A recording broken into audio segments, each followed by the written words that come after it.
This coming Sunday is the 13th Sunday in Ordinary Time.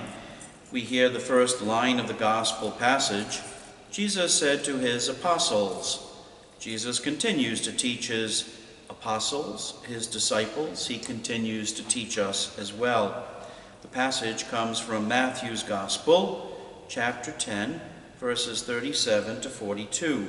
Let's take a listen. Jesus said to his apostles, "Whoever loves father or mother more than me is not worthy of me, and whoever loves son or daughter more than me is not worthy of me, and whoever does not take up his cross and follow after me is not worthy of me. Whoever finds his life will lose it, and whoever loses his life for my sake will find it.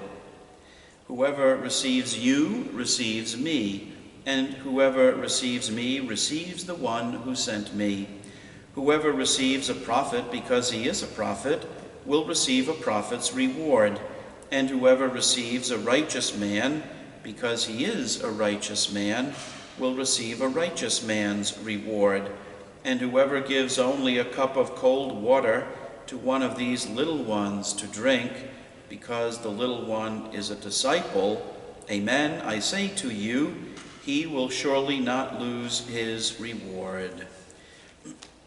Jesus is telling his followers about the demands of the job, and it would be a demanding job. It would be a job that had high expectations. It would be a job that had to be a priority for them.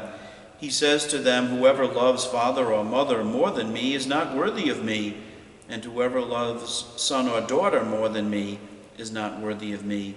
And whoever does not take up his cross and follow after me is not worthy of me. Whoever finds his life will lose it, and whoever loses his life for my sake will find it." Being a disciple is an intentional undertaking. It doesn't happen by accident. Rather, it is a determined commitment. Jesus always teaches by example. When he tells his disciples that they have to take up their cross, he was asking them to do what he would do. He would take up his cross, be crucified on that cross, and die on that cross. He makes reference to the fact that they may lose their lives as they follow him. The disciples would take up their crosses and follow Jesus, and many of them would, in fact, lose their lives for the sake of the gospel.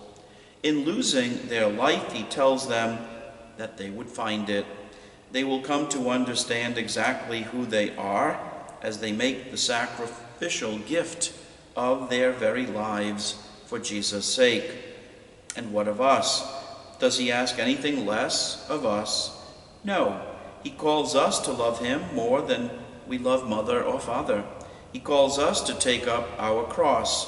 He tells us that we may lose our lives. He invites us to this demanding job of discipleship. In losing our life, we will find it. Jesus is speaking about some of the ultimate goods of this life. He is calling his disciples and to us to look at the big picture of their lives and to realize what following him will entail. It was not a casual commitment for his disciples, and it is not a casual commitment for us either. One writer speaks about the difference between a contribution and a commitment. We can make a contribution to a cause. It's a generous act, but it doesn't make such a big demand on us. We can step back into our own life after we contribute. A commitment is meant to be all-encompassing. I commit my life to that cause. Jesus spoke to the disciples, and he speaks to us, not so much about a contribution that we can make as a commitment we can make. Let the gospel fill your week. See you in church. For now, God bless.